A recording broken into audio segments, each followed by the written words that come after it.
If you crave for halo-halo, then you have to make it yourself. So let's start it. We have here the ingredients: white beans, then red beans, we have banana and kaong, and then we have here red coconut jelly and green coconut jelly. Then let's put this grated ice,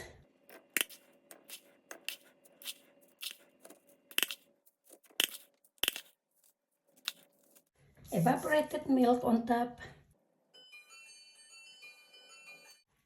and a scoop of Stracciatella ice cream. There you are. Enjoy!